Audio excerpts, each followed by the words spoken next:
Hey, what's going on, everyone? It is Ben from Hungerford Technologies. What I wanted to do today is just kind of go through and talk through and show you kind of a little bit behind the curtains what we do with clients when we do end user training and onboarding.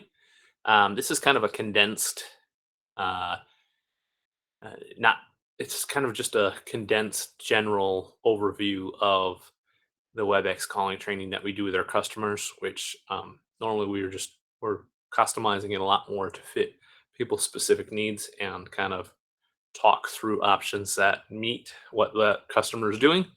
But today I wanted to show you some of that, and in the hopes that we can pass this along to other people who are interested in seeing what we're doing. So today we're going to cover Webex calling, the application, how to download it, and some of the general settings, as well as a couple advanced ones. So first things first, I'm going to share my screen and talk through how to download the application. So the first thing that we want to go through here is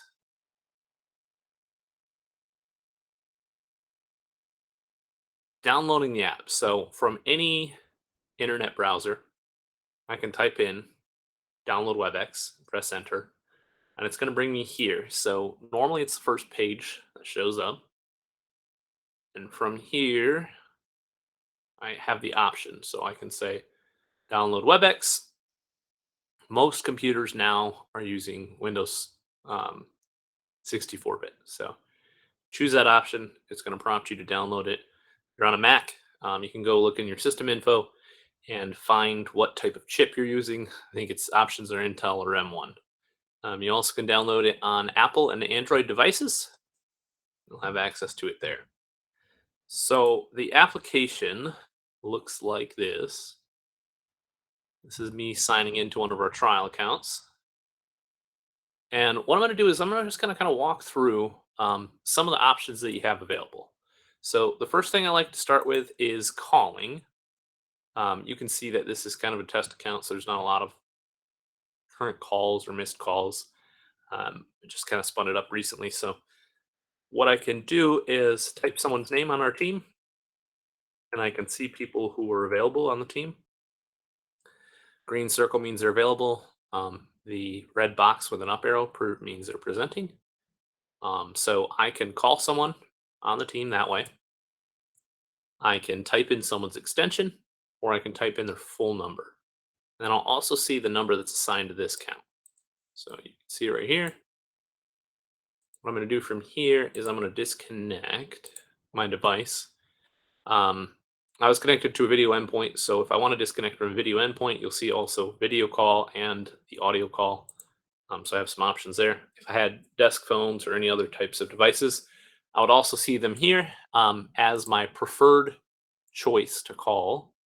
And the nice thing is when you're making outbound calls, I can choose to call through a desk phone. If I have a desk phone, I can use the app, I can use a mobile app, or I can use a device that's tied to it as well. From here, if I have a call come in, I'm actually going to make a call to this number and show you what it looks like.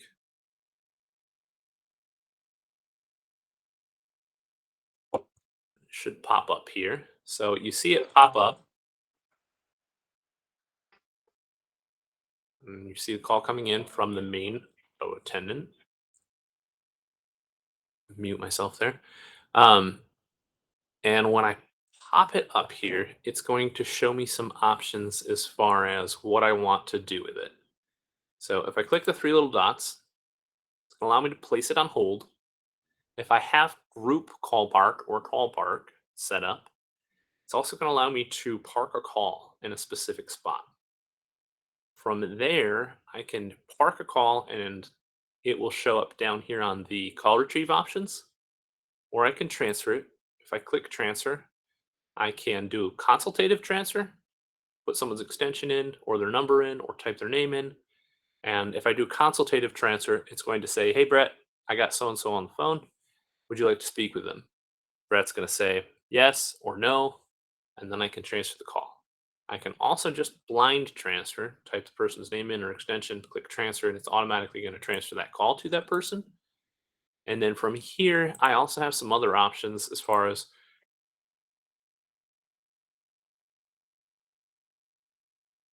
so what I did there was I parked the call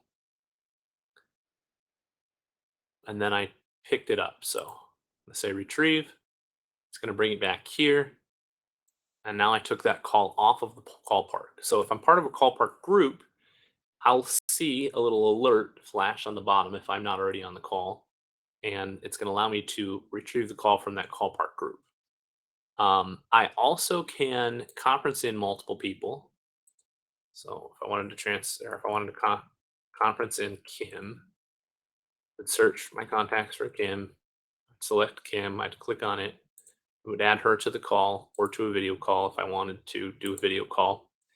And then some additional options you have here too are if someone has the Webex app and you also have the Webex app with meetings attached, you can invite and meet someone to have a Webex meeting. So do some additional things there, which is kind of cool. And then I'm actually gonna, so I can mute my line. I can turn on video if someone else has the Webex app as well. And actually end that call. And then let's talk about call queues. So the other thing that I have the ability to do, and actually before I get into that, I forgot one little thing. So if I want to transfer a call to voicemail, either my voicemail or someone else's voicemail, I hit *55 and then the extension. Um, and then that'll transfer to the voicemail. One thing, if you don't know what your extension is or any information that you want to kind of look at as far as your account goes, I can come up here and I can go into the edit profile and it's going to show my extension as 388. I'll be able to see that as well. So if I want to transfer it to myself, *55 388, and then press call, and it's going to transfer it there. Same thing with any other users, *55 extension, and then press call, and it will call. Okay, so now we're going to get into some additional advanced settings. So if I do have a call and I'm on a call, you'll be able to see, it'll show up over here too on this messaging side too, and it'll show like I'm on a call. So I'm going to actually place another call to this. We're going to bring that up so I can show you this. And you'll see it show up here. So the other thing that's nice and a lot of people ask about is, do I have the ability to pick this phone up on my desk phone? And the answer is yes. I also can go into the app and it will show a similar option. So a lot of times when I'm traveling on the road, I'll take a call from the app to my cell phone and close my computer down. And then I transfer my call from the desktop app to the mobile app. And I can continue having that conversation on the road traveling. So another nice thing that I can do, if I hang this up, the next thing that I'm going to see is some advanced call options here. So one we're going to talk about is the call queue. If I'm part of multiple call queues, it's going to give me the ability to sign in and sign out of certain queues. So if I'm signed in online but not signed into the queue, you can use this option of signed in. If I'm signed out, I won't get any calls. It'll say signed out. My status will show as signed out of the queue. And if someone looks into the data, it'll show that there's no one available in that queue if I'm the only one there. It's going to default because the settings that we set up to be available. So any calls that come through this call queue are automatically going to ring me as part of that call queue. The other thing too is with call queues, I have the ability to log in and set my status.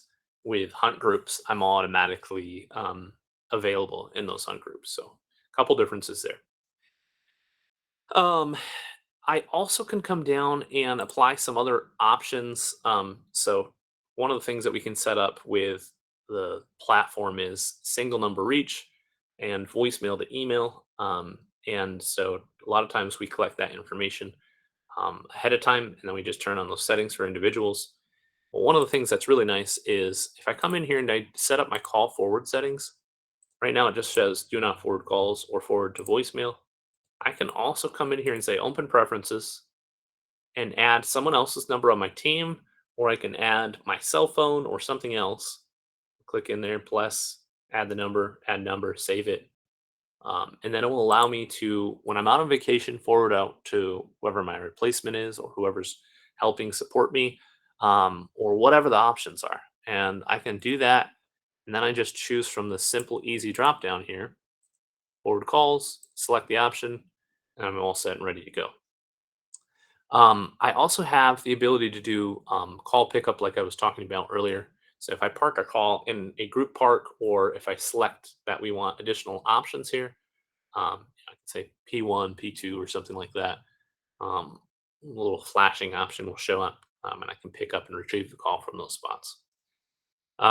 If I want to set my settings here, I can also come in here and set myself to do not disturb, which means none of those calls that I'm getting will ring to me, and it will change my status up here to a little red negative sign, and then that's going to put me on do not disturb. On my physical phone, I also have the option too, which we'll cover that in another training. And then when I'm available, I can clear that status and come back and take calls, and things will pop up. So that has been a brief overview of the Webex Calling app.